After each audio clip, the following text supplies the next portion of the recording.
ऐसे लोगों को रोजगार और उद्यमिता के अवसर प्रदान करना है ताकि समाज में सम्मान से रह सके तथा पुनः नक्सल गतिविधियों में शामिल नहीं, जेल से बाहर आने के बाद अपना कोई व्यवसाय कर सके।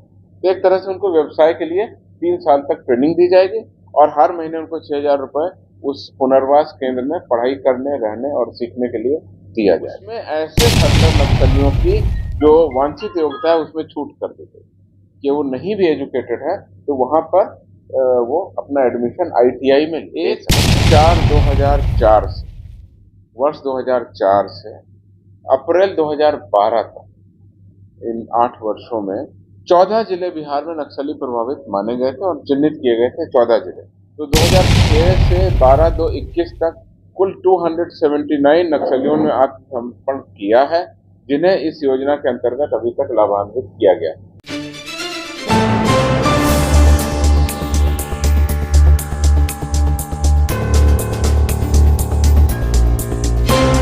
नमस्कार, मैं प्रिंस कुशवाहा बिहार टॉक देख रहे हैं। देखिए, बिहार पुलिस के ADG हैं जो कि अब उन्होंने प्रेस कॉन्फ्रेंस करके नक्सलियों को लेकर एक बिहार सरकार की स्कीम बताया है, जो कि मुख्य धारा पे जुड़ने के लिए बिहार सरकार नक्सलियों को अलग से प्रोत्साहन राशि देगी उनके जीवन यापन के लिए। और इसके साथ ही अगर नक्सली कारतूस हो या हथियार हो, जो कि बड़े हथियार जैसे पिस्टल हो गए या राइफल्स हो गए, इसके साथ अगर वो सरेंडर करते हैं तो उस हथियार की मान लीजिए कि कीमत भी गवर्नमेंट मतलब कि बिहार पुलिस उसकी देगी। आपको बता दें कि पुलिस मुख्यालय में ADG ने इसकी प्रेस कॉन्फ्रेंस करके खुद इस बात को कहा है और क्या कुछ कह रहे हैं ADG, पहले आप सुनिए। पुलिस मुख्यालय की नियमित प्रेस ब्रीफिंग में आपका स्वागत है। 3 महत्वपूर्ण विषयों पर आज प्रेस वार्ता में आपसे शेयर किया जाएगा। एक है ईद उल फित्र पर्व को लेकर के जो पुलिस की तैयारियां हैं उसको। दूसरा है कि नक्सलियों के लिए राज्य सरकार ने एक बहुत बड़ा बदलाव किया है, उनकी जो नीति थी आत्मसमर्पण की उस पर बदलाव किया है। और तीसरा उसके आंकड़ों के साथ में जो अपराध कर्मियों के विरुद्ध कार्रवाई हो उस पर हम आपके साथ चर्चा करेंगे। ईद पर्व के अवसर पर पूरे राज्य में ईद की नमाज के शांतिपूर्ण संपन्न कराने तथा पूरे पर्व के दौरान विधि व्यवस्था संधारण हेतु राज्य के सभी जिलों में व्यापक स्तर पर सुरक्षा प्रबंधन तथा अन्य अपेक्षित कार्रवाइयों को किया गया है। इसके लिए आवश्यक दिशा निर्देश भी पुलिस मुख्यालय से जारी किए गए। राज्य के सभी जिलों के संवेदनशील तथा महत्वपूर्ण स्थानों पर बल, दंडाधिकारी की प्रतिनियुक्ति, आपात परिस्थितियों के लिए QRT, चिकित्सीय दल, एम्बुलेंस, अग्निशमन सेवा इत्यादि को प्रतिनियुक्त किया गया है तथा भीड़ नियंत्रण हेतु आवश्यक बलों के साथ साथ अन्य प्रतिनियुक्तियां करते हुए बल प्रबंधन के लिए आवश्यक उपाय किए गए। राज्य स्तर पर पुलिस मुख्यालय से बिहार विशेष सशस्त्र पुलिस की कुल 29 कंपनी बल को इस पर्व त्योहार के लिए प्रतिनियुक्त किया गया है। इसके अलावा रेंज लेवल पर 12 रिजर्व कंपनियों को भी इस कार्य में प्रतिनियुक्त किया गया है। गृह रक्षकों की कुल 5,700 की संख्या को भी इसमें लगाया गया। इसके अलावा केंद्र सरकार के द्वारा अर्धसैनिक बल उपलब्ध कराए गए हैं, जिसकी 7 कंपनी मिली हुई है। उन 7 कंपनियों को पटना, रोहतास, नालंदा, सिवान, भागलपुर, गया तथा दरभंगा जिले में प्रतिनियुक्त किया गया है। पटना जिला बिहार का राजधानी और बड़ा जिला होने के कारण इसके लिए अलग से भी बल की व्यवस्था की गई है, जो मैं आपको बताना चाहता हूँ। इसके लिए BSF के 4 कंपनी बल, दंगा निरोधक कंपनी का 1 कंपनी, गृह रक्षक 300 और अर्धसैनिक बलों की 1 कंपनी उपलब्ध कराई गई है। इसके अलावा 6 अतिरिक्त DSP रैंक के पदाधिकारियों की प्रतिनियुक्ति भी पटना के लिए की गई है। पटना के द्वारा कुल 350 स्थानों पर जहां पर नमाज अदा की जाएगी और पर्व मनाया जाएगा, वहां पर कुल अबाउट 995 लोगों को प्रतिनियुक्त किया गया 350 जगहों पर। अनुमंडल स्तर पर भी कंट्रोल रूम बनाए गए हैं। पटना में ऐसे 6 कंट्रोल रूम उनके द्वारा बनाए गए हैं। गांधी मैदान में जो व्यवस्था है उसके लिए भी एक नियंत्रण कक्ष बनाया गया है। उसमें भी 5 DSP रैंक के पदाधिकारी, करीब 50 अन्य कोटि के पदाधिकारी और 200 से अधिक पुलिस कर्मियों को लगाया गया है। इसके अलावा दंडाधिकारी वज्र वाहन, वाटर कैनन, अग्निशमन आदि बलों को भी प्रस्तुत किया गया है। तो इस प्रकार से ईद पर्व के अवसर पर और जो भी विधि व्यवस्था संधारण में आवश्यक बल के प्रबंधन है वो कर दिए गए। दूसरा महत्वपूर्ण विषय जो है जिसके बारे में आपको बताऊंगा, नक्सलियों को मुख्य धारा से जोड़ने और उनको ताकि वो आम नागरिकों की तरह अपना जीवन यापन कर सकें, हिंसा को त्याग कर सकें और मुख्य धारा में जुड़ सकें, ऐसे लोगों के लिए राज्य सरकार की आत्मसमर्पण सह पुनर्वास योजना थी, जिसका अभी हाल में ही संशोधन कर दिया गया है और नई नीति अब जारी की गई। इस योजना के अंतर्गत नक्सलवाद से विमुख ऐसे लोगों को रोजगार और उद्यमिता के अवसर प्रदान करना है ताकि समाज में सम्मान से रह सकें तथा पुनः नक्सल गतिविधियों में शामिल नहीं।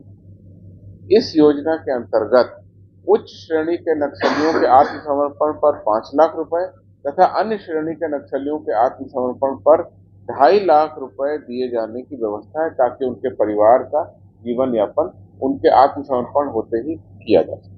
तो 5 लाख रुपए सरेंडर पॉलिसी है और दूसरे जो अन्य श्रेणी के नक्सली उनके लिए 2.5 लाख रुपए आत्मसमर्पण की करने पर राशि दिए जाने का प्रावधान।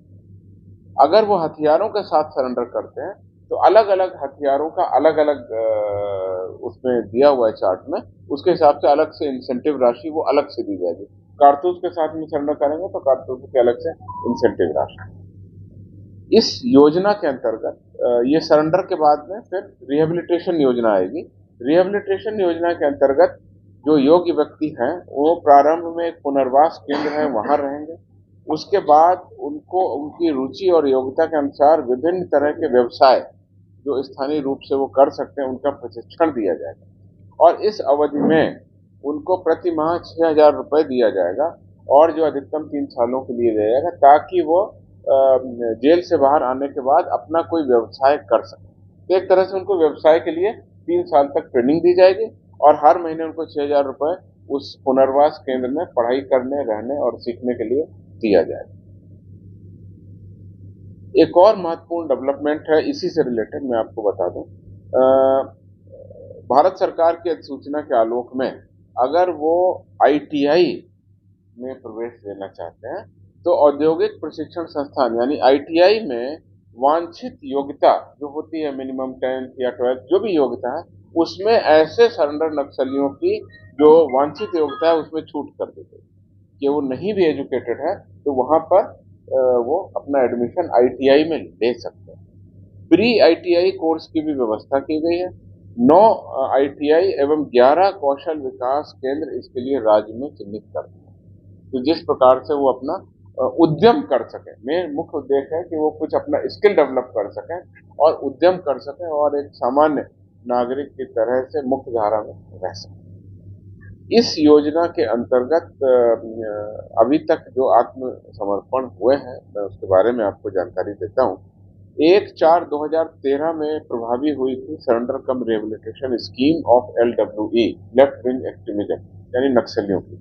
उसके अंतर्गत वर्ष 2013 से 22 तक कुल 98 वामपंथी उग्रवादियों ने समर्पण किया। वर्ष 2013 से 22 तक 98 ने किया, इसमें 2 ने इस वर्ष 2023 में किया। तो इनमें से 42 के लिए 42 के लिए वो जो योजना है जिसमें आपको पुनर्वास केंद्र में रहना है, स्किल सीखना है, उसमें जो इच्छुक थे 42 लोग, उनके लिए इस योजना के अंतर्गत लाभ भी स्वीकृत किया गया है। आत्मसमर्पण किए गए 7 उग्रवादियों की गतिविधियां संदिग्ध रही, इस कारण उनकी अनुशंसा नहीं प्राप्त हो पाई, इस कारण उनके लाभ को अस्वीकृत भी किया गया। शिवहर जिला में जिला स्तरीय नौकायन, तैराकी एवं जल क्रीड़ा प्रतियोगिता 2016 के क्रम में समाज की मुख्य धारा से जोड़ने हेतु जमानत पर मुक्त इच्छुक 17 वामपंथी उग्रवादियों के द्वारा बिना लाभ की शर्त पर आत्मसमर्पण भी किया। 30 आत्मसमर्पण किए गए वामपंथी उग्रवादियों को योजना के अंतर्गत लाभ प्रदान करने के लिए हर डिस्ट्रिक्ट में जिला पदाधिकारी की अध्यक्षता में एक जिला स्तरीय स्क्रीनिंग कमेटी है, उस कमेटी में मामला विचाराधीन है। तो इस प्रकार से सभी 98 के बारे में हमने आपको बता दिया।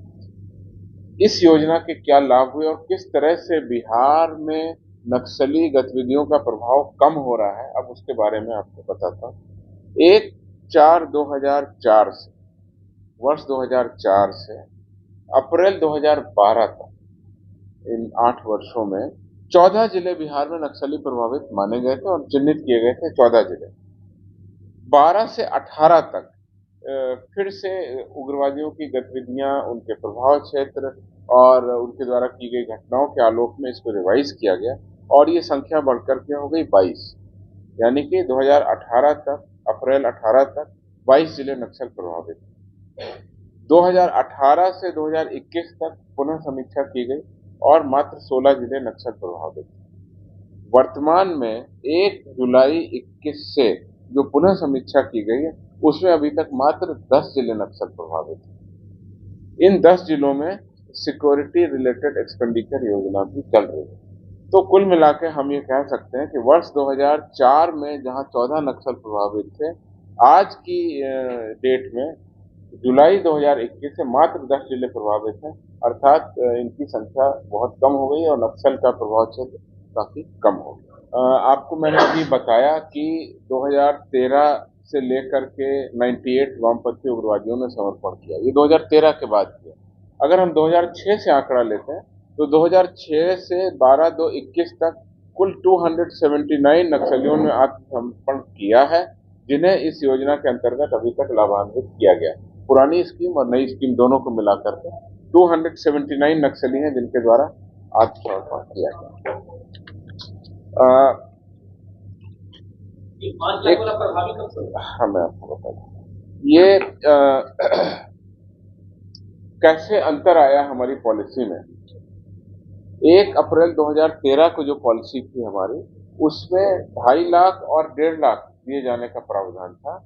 यह पॉलिसी 1 अप्रैल 2022 में चेंज की गई है और उसमें ये 5 लाख और 2.5 लाख कर दिया गया। 1 अप्रैल 2022 ये चेंज कर दिया गया है और पहले जो मंथली 4,000 रुपये मिलता था वो बढ़कर के अब 6,000 रुपये हो गया है, जो 3 साल के लिए मिलेगा। इस तरह से पूरी पॉलिसी में अंतर किया गया है और लाभ दिया गया है, जिसकी सूचना हमने आपको दी। तो आपने सुना जिस तरह से एडीजी ने साफ तौर पे कहा है कि नक्सलियों को मुख्य विचारधारा में जोड़ने के लिए सरकार ने पहल की है। अगर नक्सली मुख्य धारा में जुड़ते हैं तो उनके जीवन यापन के लिए उनकी राशि है जो कि दी जाएगी, जो कि राशि लाखों में है, और उसके साथ ही अगर हथियार और कारतूस के साथ अगर वो सिलेंडर करते हैं तो उसके लिए भी उनको इंसेंटिव राशि दी जाएगी। इसी तरह के तमाम खबरों के लिए आप मेरे साथ बन रहे हैं, अब बिहार टॉक देख रहे हैं। ऐसे ही खबरों के लिए जुड़े रहे बिहार टॉक से। यूट्यूब पर लाइक और सब्सक्राइब करें, बेल आइकन जरूर दबाएं। फेसबुक, ट्विटर और इंस्टा पर फॉलो करें। धन्यवाद।